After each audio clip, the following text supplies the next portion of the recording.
The man, the myth, the legend, Jordan Peterson's influence on the male population is largely unprecedented. Not only has he gone on to improve the lives of millions worldwide through his online videos and lectures, but he has also written multiple books that teach individuals the importance of responsibility and accountability. Whether you are straightening your back to be like a lobster or cleaning your room to become a better person, Jordan has likely influenced you in one way or another. However, despite the positive change Jordan has instilled in the world, he is constantly being harassed and mocked by the mainstream media and the public, recently going as far as to use Jordan and his philosophies as inspiration for pop culture villains in a Marvel franchise and the latest film by Olivia Wilde known as Don't Worry Darling. You might be wondering why Jordan is subject to this level of scrutiny when all he's trying to do is improve the lives of men worldwide, and that's precisely what we will be breaking down today in this video. To understand why Jordan is being used as inspiration for pop culture villains, we need to go back to the foundation of his notoriety. Contrary to popular belief, Jordan didn't begin his career in media on YouTube. In fact, he was known to discuss controversial opinions on television as early as 2003 on a Canadian TV show called Big Ideas. Even during these formative years, Jordan consistently battled against oppressive legislation and threats to individual liberty and was constantly speaking on behalf of disenfranchised men. In fact, in 2011, Jordan was featured as a panelist on The Agenda, a show that discussed relevant cultural and political issues in length. Realizing his impact on the public, Jordan began to upload his lectures to YouTube in 2013 under the title Jordan Peterson Videos. His channel gradually gained traction from his opinions and breakdowns of controversial topics such as freedom of speech, identity politics, and postmodernism. It wasn't until 2016 that Jordan would voice his views on gender expression and the Canadian legislation known as Bill C-16 that his fame would be propelled to the highest we now see today. But little did Jordan know, fame is a double-edged sword, and with his newfound attention came an onslaught of scrutiny and criticism, which he was wholly unprepared to receive. Following the Bill C-16 incident, Jordan Peterson became a more prominent figure within online media and slowly generated a male-dominated following for his discussion on how one should take responsibility and accountability for their life and what transpires. This was extremely important for men worldwide as the current well-being of the male population was getting worse. As of 2022, up to 80% of worldwide suicides come from the male population. Jordan understands this profoundly, and through his career in clinical psychology, he has determined the exact afflictions of the male psyche. From here, Jordan wrote and sold a book called 12 Rules for Life, An Antidote to Chaos, which delved into the complex polarity between order and chaos, with order being masculine and chaos being feminine. The controversial nature of this book, alongside his alleged right-wing affiliation, has resulted in Jordan's reputation being slandered with a slew of unfounded accusations of being a racist, misogynist, and worst of all, a figurehead of what is known as the incel demographic, primarily recognized as a disenfranchised community of white men who feel the world owes them something. This would be the angle that Olivia Wilde would use for her movie a few years later.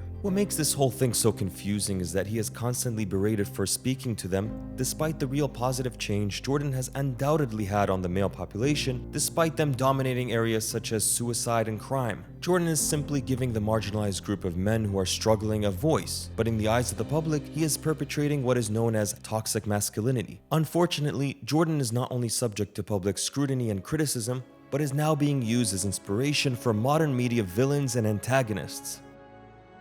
While Jordan isn't new to the world of controversy, he certainly wasn't expecting Marvel to use his book and philosophy as the premise of a villain's agenda. In April 2021, an image of the Marvel Nazi villain Red Skull began circulating on Twitter. The picture depicting an image from a comic edition written by Ta-Nehisi Coates, where Red Skull is seen promoting chaos and order, the 10 rules for life, and the feminist trap to try and entice individuals to join him on the conquest to take over the world. Confused about what was going on, Jordan quickly took to Twitter to make a following statement. Do I live in a universe where Ta-Nehisi Coates has written a Captain America comic featuring a parody of my ideas as part of the philosophy of the arch-villain Red Skull? While some proposed that this was a lighthearted joke, further investigation revealed that Ta-Nehisi's intention was always to antagonize Jordan from the start. A tweet from Andrew Hawthorne perfectly exemplifies this, with him explaining that the controversy was precisely what Jack Kirby and Joe Simon, two Marvel comic book artists, wanted. At this point, it is clear that the writers and artists were using the Red Skull inspiration as a tool for criticizing Jordan's views, but most importantly to develop a level of controversy to help drive awareness and sales. Unfortunately for Jordan, this caused a variety of memes to circulate that were focused on making fun of the situation. Once again, Jordan was unfairly attacked based on the help he was giving a marginalized group of individuals and was thus used as inspiration for one of the worst villains in Marvel Universe. Following this, Jordan went on to Twitter once more to explain that he was genuinely saddened by what Marvel had done and that he found it hard not to be choked by the sheer surreality of our world. Considering all this, you might assume that the incident affected Jordan's well-being. However, in an interview with a YouTuber named Chris Williams a few days after the incident, we can see Jordan laughing about what had happened. Jordan explains that after seeing the image, he was worried about how the public might react to what the comic showed and was trying to be playful about the ensuing memes and jokes from the incident. Jordan has even gone as far as to make t-shirts based on the events to capitalize on the fame or infamy that he was beginning to receive. Jordan's reaction to all of this is yet another reminder to take responsibility and action for what happens in your life and avoid the victim mindset. No matter what happens, you can always find value in your suffering. If the Marvel Red Skull incident wasn't enough, Jordan would find himself in a much worse position only a year and a half later with the release of a blockbuster film known as Don't Worry Darling. The film is a psychological thriller that focuses on the lives of two individuals in an experimental 1950s-style cold town. However, as the film progresses, one of the characters in the movie, the head of this experiment played by Chris Pine, begins to demonstrate extreme behavior that is both narcissistic and misogynistic.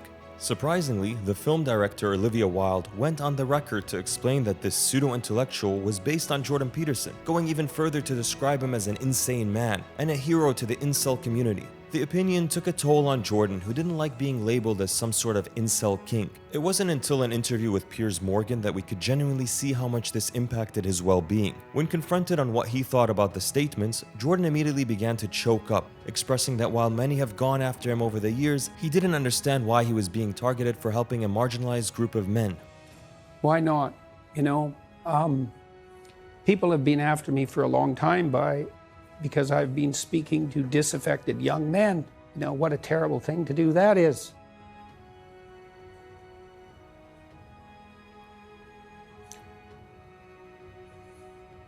I thought the marginalized were supposed to have a voice. It's making you emotional, talk about that. Well, God, it's very difficult to understand how demoralized people are.